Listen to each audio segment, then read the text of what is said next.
The blade is now ready for hardening, a critical moment in the sword-making process.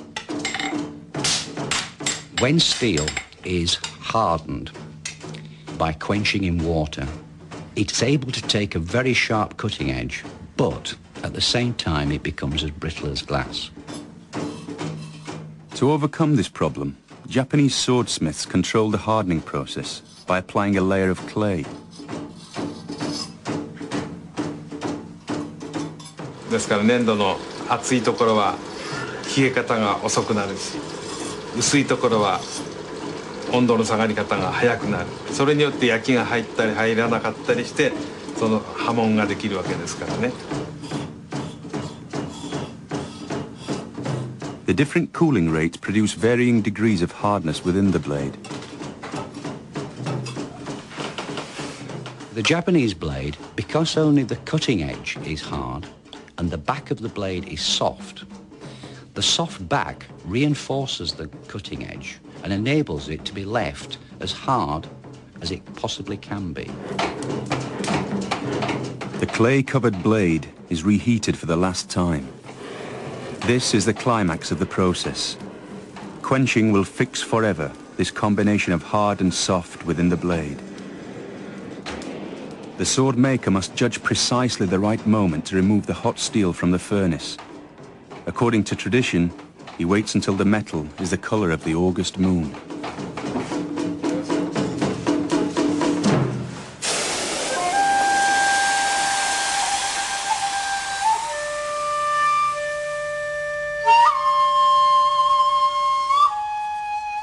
The finished sword is marked with a crystalline pattern in the form of a ripple along the hard edge of the blade.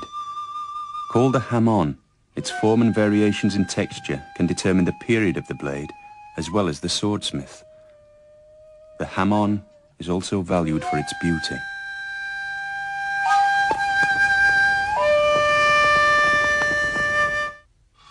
The sword was now ready for the terrible purpose for which it had been designed, the settling of scores between rival samurai warlords. But against a foreign enemy, the sword was untried. All that changed when, in the late 13th century, Japan faced the most feared army in the world, the Mongol hordes.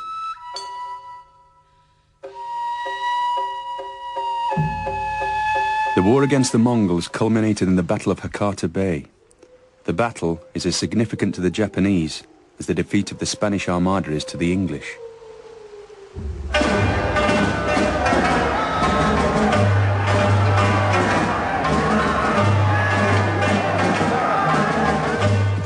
Known as the Devil's Horsemen, the Mongol army exploded from their homelands in Central Asia and created the largest empire since the Romans. Their style of warfare was very different from the samurais. The Mongol weapon was the bow, and most people didn't get close enough to a Mongol army to find out whether they were going to be very good with their swords or not, because they were shot before they got there. In 1274, a force of 40,000 Mongols crossed the sea from Korea, bound for Hakata Bay. The Japanese warriors had no idea what was about to hit them. The Japanese, hearing of the arrival of Mongols, of course, galloped to meet them as soon as they could and were intent on singling out a suitable opponent, and preferably someone of high rank.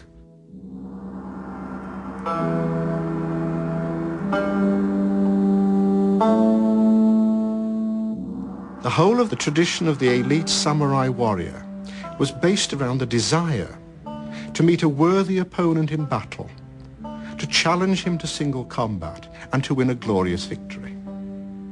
And we know from the records of the time, this is initially what the Japanese expected to do with this strange and terrible enemy who had just landed on their shores. But there was one slight problem. The Mongols didn't speak Japanese. Their swords had proved useless against the marauding archers. With no regard for etiquette, the Mongols swept the samurai aside. It must have created enormous terror. And then night fell, illuminated only by the burning buildings. The Mongols chose to spend the night on their ships rather than on land. And that was when the great surprise happened for the Japanese.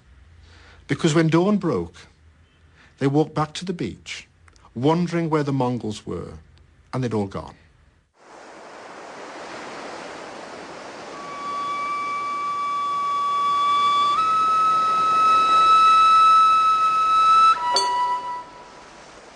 It was normal Mongol practice prior to invading a new part of the world to send some kind of reconnaissance in force before mounting a full invasion. And it's possible to see this first invasion of Japan as some kind of reconnaissance expedition.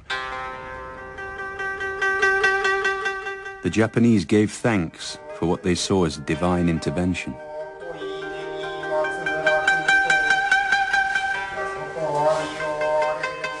But they knew that the Mongols would be back. The samurai would keep faith with their swords, but a new way of fighting was needed. A defensive wall was built at Hakata Bay, and the etiquette of the personal challenge was dropped. Next time, there would be no place for manners. The result was inevitable. In 1281, the Mongols launched a second invasion fleet, even larger than the first. They expected little resistance.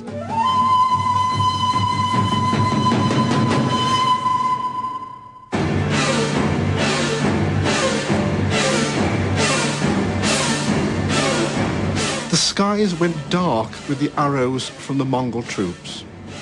At the same time, the Mongol troops advanced on them shoulder to shoulder with spears lowered.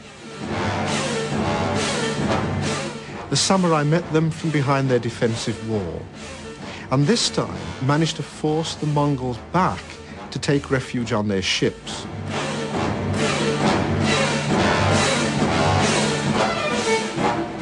Because the line held and the Mongols weren't able to force their way inland, the Japanese then were able to take the fight to the Mongol ships themselves. This time, the Japanese would fight the battle that most suited their swords. Not on the open beaches, where the Mongol archers could hold them off at a distance, but on the confined space of the ship's decks. It was a masterstroke.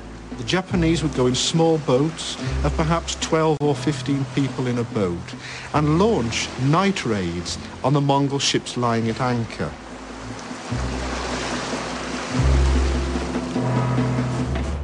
The Mongol sword, although very useful on a horse, I think that this could have been a problem against a Japanese sword, because one, I mean, this has no strength to it at all, and is not designed for meeting the opponent's blade.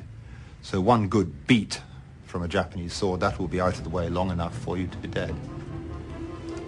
If it was sword to sword, the invaders didn't have much of a chance.